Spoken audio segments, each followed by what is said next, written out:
Bora falar de ações cíclicas, de commodities que devem pagar dividendos acima de 16% ainda em 2026. Em especial, vamos falar da Petro, da Vale e da PetroRecôncavo. Então, bora pro vídeo. E nessa matéria do Estadão, ele destaca que as empresas cíclicas podem ter um retorno através dos dividendos na casa dos 16%. E será que valeria o risco? Eles destacam que principalmente por causa do ambiente externo, que ainda segue incerto pelas tensões geopolítica dos Estados Unidos e também o mercado doméstico, que deve ter eleição em 2026 e ainda o risco fiscal. Porém, mesmo assim, as boas pagadoras de proventos têm uma perspectiva positiva para 2026, que devem pagar dividendos entre 7% e 16%. Porém, essas expectativas estão de acordo com um dólar encerrando 2026 na casa de 5,50.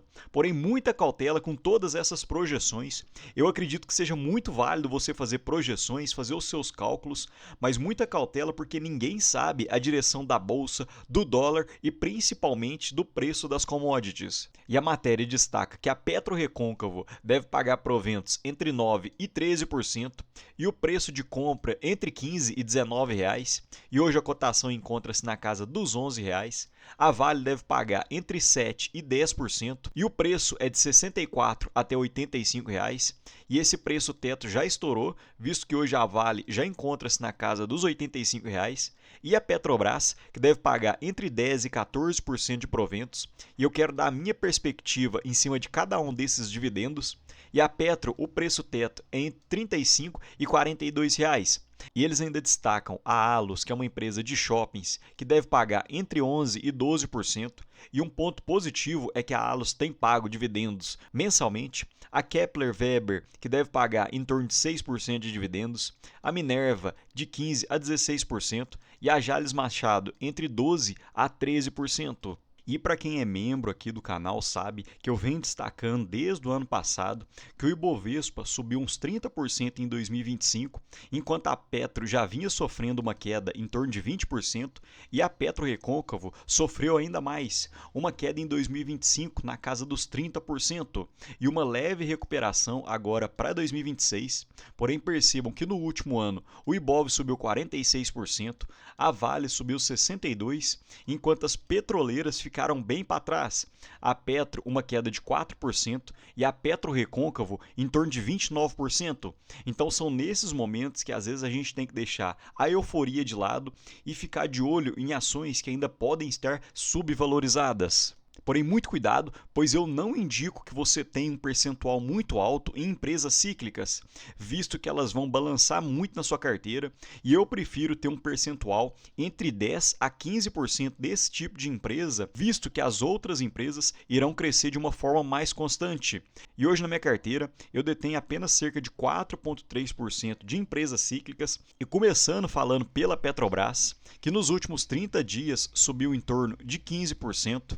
Porém, percebam que é o que eu sempre falo, o preço de empresas cíclicas segue o preço das commodities, porque o preço do barril do petróleo em 2026 chegou a bater 60 dólares por barril e hoje encontra-se em 66 dólares, o que foi uma alta em torno de 10%. Outro detalhe interessante que a Petro destacou é que ela conseguiu bater as metas de produção, visto que ela bateu 2,4 milhões de barris de petróleo por dia, o que foi 0,5% acima do limite superior da meta, e a produção total de óleo e gás superou em 2,8% o limite superior da meta. E esse é um ponto muito positivo, porque esse tipo de empresa pode ganhar dinheiro de duas formas, seja com o preço externo do barril de petróleo crescendo ou com a produção crescendo. Então a Petrobras aparentemente deve surfar um primeiro TRI de 2026 com bons índices em ambos. Outro ponto que eu achei muito positivo foi a eficiência operacional da Petrobras, porque entre o segundo TRI de 2025 e o terceiro TRI de 2025, o preço do barril do petróleo aumentou em cerca de 2%, enquanto isso o EBITDA ajustado da Petrobras aumentou em 17%, o lucro líquido em 28% e o fluxo de caixa operacional em 31%. Ou seja, a Petrobras conseguiu organizar melhor a sua casa para poder entregar bons resultados. resultados, principalmente aumentando a sua produção, visto que entre o segundo TRI de 2025 e o terceiro TRI de 2025, ela conseguiu aumentar sua produção em cerca de 8% e a venda de petróleo em cerca de 14%, consequentemente melhorando seus indicadores. E esse é um dos melhores slides que tem no plano de negócio 2026-2030 da Petrobras, porque ela já indica que entre 190 e 220 bilhões de dólares devem ser gerados de forma operacional entre 2026 e 2030, sendo de 85 a 95 para investimentos, entre 45 e 50 bi em dividendos, de 10 a 15 bi em novos projetos, de 45 a 50 em arrendamentos, entre outros. Outro detalhe interessante é que a Petrobras tem uma expectativa do preço do barril de petróleo para 2026 de 63 dólares por barril e o preço do câmbio em 5,80. E para 2027 em diante, a Petrobras considerou o preço do barril de petróleo um pouco mais otimista, de 70 dólares, e o câmbio em 5,80. E muita gente considerou essas perspectivas bem otimistas, porém hoje o preço do barril de petróleo já se encontra na casa dos 66 dólares por barril.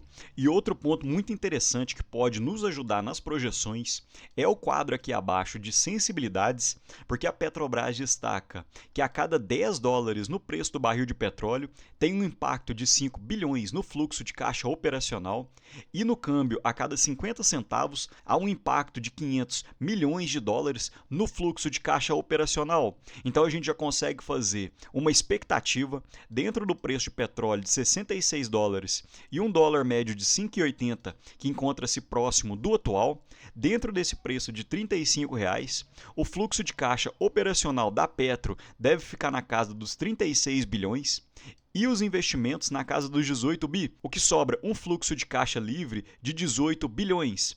E para quem não conhece, a Petrobras paga proventos na ordem de 45% do fluxo de caixa livre, então sobraria cerca de 43 bilhões de reais para proventos, e dentro dessa cotação, eu acredito que hoje a Petro deve ter um dividend yield na casa dos 9%. E para quem quiser ter acesso aos meus dividendos projetados e diversos outros indicadores, como preço-teto, margem de segurança, rentabilidade embutida e diversos outros relatórios mensais e os meus aportes, vira membro aqui do canal. Se você não gostar, você cancela. O preço é de R$19,90, que é menos que aquele hamburgão de domingo. E eu fiz um aporte recente na sexta-feira. E para quem quiser saber, vira membro aqui do canal. E rapidamente, se você for virar membro, vai pela tela do navegador, que custa R$19,90, porque pela tela do celular fica mostrando cerca de R$26. E continuando o vídeo, partindo para Petro Recôncavo, que subiu uns 10% nos últimos 30 dias. Aí o camarada pode me perguntar: Rafael, será que o bonde já passou depois dessa alta de 10%?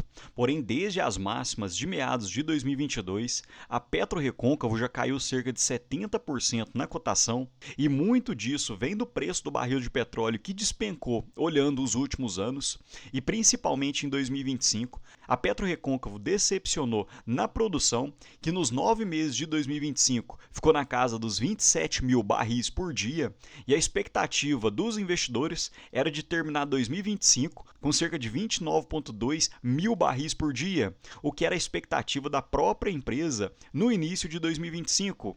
E um ponto que eu gosto muito na Petro Recôncavo é que ela já destaca que 57% da produção de 2026 encontra-se protegida, 35% da produção de petróleo já encontra-se protegida pelo preço travado de hedge e 89% da produção de gás natural. Então, se o preço cair muito, a Petro Recôncavo acaba tendo uma trava dentro do seu hedge para conseguir um determinado preço.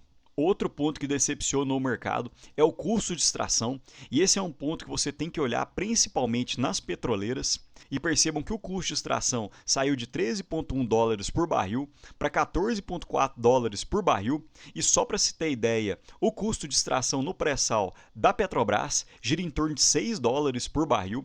Porém, esse desenho aqui é fantástico, porque mostra a margem da PetroRecôncavo. E mesmo com esse custo de extração um pouco mais elevado, ainda tem uma margem muito positiva, visto que se pegar a receita líquida dividida por barril, dá em torno de $58 e cerca de $3,8 são para as despesas, $5,8 para midstream, $4 para royalties. O custo de extração fica em torno de $15, então o preço de equilíbrio gira em torno de $29. E nos preços atuais, a PetroRecôncavo ainda tem uma margem de $29 a cada barril. Outro ponto que os analistas têm destacado é que a PetroRecôncavo não tem dívidas a serem pagas em 2026 e 2027, e com isso acaba sobrando mais dinheiro para pagamentos de dividendos.